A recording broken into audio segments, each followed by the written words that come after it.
Bismillahirrahmanirrahim. Assalamualaikum warahmatullahi wabarakatuh. Alhamdulillahirabbil alamin. Anak-anakku kelas 4 Demus yang Pak Guru sayangi dan Pak Guru banggakan.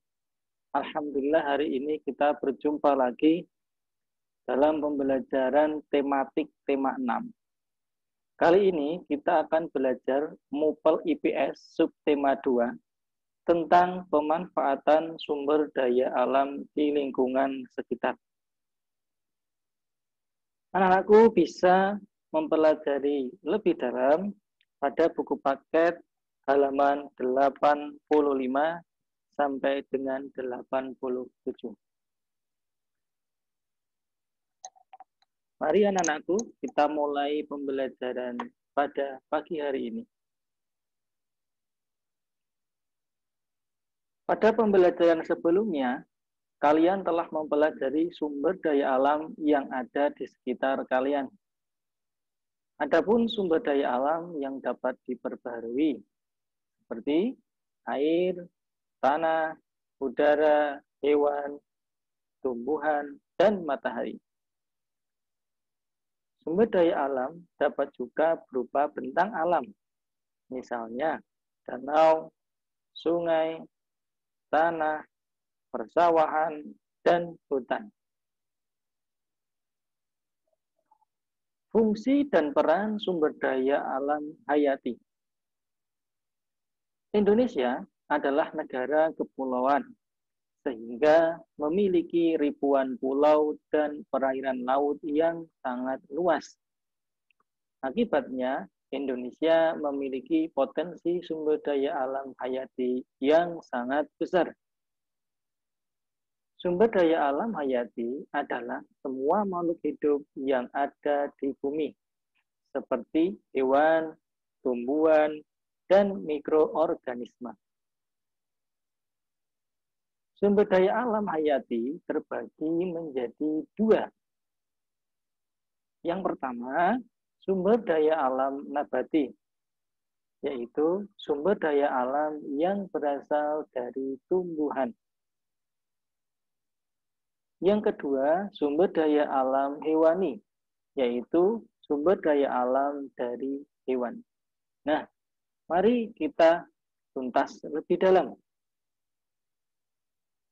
Sumber daya alam nabati di Indonesia berfungsi sebagai tanaman budidaya pangan, sandang, bahan baku, kayu olahan, dan obat-obatan.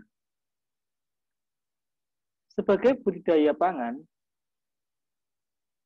dapat dimanfaatkan sebagai karbohidrat, seperti ubi, jagung, kentang, atau sumber protein, seperti kedelai, kacang hijau, dan sumber lemak, seperti kacang tanah, kelapa, maupun sumber vitamin, seperti sayuran. Sebagai sandang atau bahan pakaian, antara lain adalah serat rami, yaitu sebagai bahan dasar rayon, kapas sebagai bahan dasar katun, dan serat sisal sebagai bahan dasar linen. Untuk sebagai komoditas kayu olahan, pemanfaatannya digunakan untuk pembuatan mebel, seperti kayu jati dan kayu-kayu lain yang telah dibudidayakan dari hutan, seperti meranti, rotan, dan lain-lain.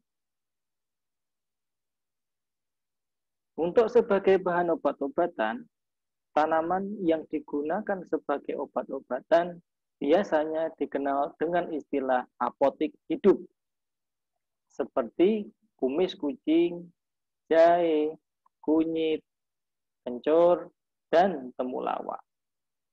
Nah, itu kemudian fungsi dan peran sumber daya alam hayati. Nah, anak-anak, sumber daya alam hewani digunakan sebagai sumber pangan. Dalam hal ini, pangan digunakan untuk memenuhi kebutuhan manusia, sebagai makanan sehari-hari.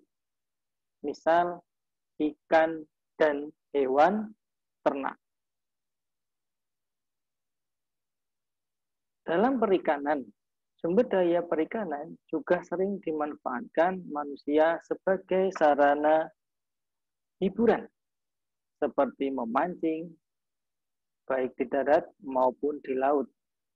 Hasilnya juga digunakan sebagai bahan aneka kerajinan. Yang kedua, sebagai peternakan. Sumber daya alam hayati peternakan dapat berupa hewan liar maupun hewan yang sudah dibudidayakan. Peternakan dibagi menjadi beberapa jenis, yaitu 1. Peternakan potong dan kerja, ada peternakan perah, ada peternakan unggas, dan aneka satwa. Pemanfaatan sumber daya alam itu sangat dibutuhkan oleh manusia. Manusia memiliki kebutuhan yang begitu banyak dan terus berkembang dari masa ke masa. Untuk itu, manusia terus memanfaatkan sumber daya alam di sekitar semaksimal mungkin dan sebijak mungkin. Nah, anakku, ini ada beberapa cara yang dilakukan manusia untuk memanfaatkan sumber daya alam. Nah, antara lain yang pertama adalah pada bidang pertanian. Dalam kegiatan pertanian, terjadi usaha pemanfaatan sumber daya alam berupa tanah, air, bibit tanaman, serta iklim. Dengan pengolahan yang baik, kegiatan ini akan menunjang kebutuhan manusia akan bahan makanan yang merupakan salah satu kebutuhan primer. Untuk bidang perikanan, ini merupakan salah satu kegiatan pemanfaatan sumber daya perairan. Kegiatan ini umumnya dilakukan secara alami dengan cara menangkap ikan dari laut, sungai, dan danau-danau. Ada pula yang melakukan dengan cara dibudidayakan pada media tambak, kolam, atau keramba. Pada bidang pertambangan, negara Indonesia merupakan negara yang kaya akan sumber daya alam berupa hasil tambang. Kekayaan ini tersebar luas di seluruh daerah di Nusantara, baik yang terhampar di permukaan tanah maupun yang terpendam di dalam perut bumi. Pada bidang peternakan, peternakan merupakan kegiatan pemeliharaan dan pembiakan hewan ternak untuk diambil hasilnya.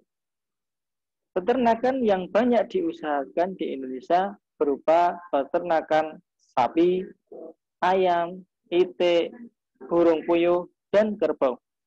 Hasil kegiatan peternakan dapat berupa susu, daging, telur, kulit, dan bulu. Pada bidang perkebunan, perkebunan adalah usaha budidaya tanaman musiman atau tahunan dengan lahan yang relatif luas. Perkebunan digolongkan dalam jenis perkebunan besar dan perkebunan rakyat. Komoditas perkebunan yang dikembangkan di Indonesia antara lain teh, karet, kopi, kelapa, coklat, dan kelapa sawit. Yang terakhir, pada bidang pariwisata, memang kebutuhan manusia ada yang bersifat jasmani dan rohani. Kebutuhan akan kenyamanan rohani bisa didapatkan dengan cara berwisata. Alam yang terbentang indah berupa lautan, pegunungan, danau, air terjun, dan sejenisnya memberikan manusia kepuasan tersendiri. Selain itu, berbagai objek wisata alam jika diolah dengan baik dapat memberikan keuntungan yang besar bagi daerah maupun penduduk di sekitarnya.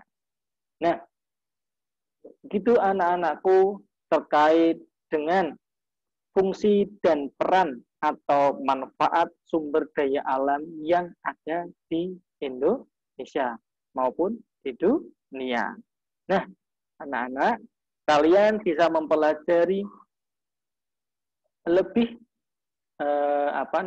lebih dalam, mempelajari lebih lanjut di buku paket dari halaman 85 sampai dengan halaman 87 serta halaman 104 sampai dengan halaman 105. Terima kasih.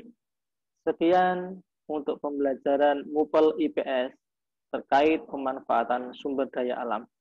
Pak Guru akhiri. Assalamualaikum warahmatullahi wabarakatuh.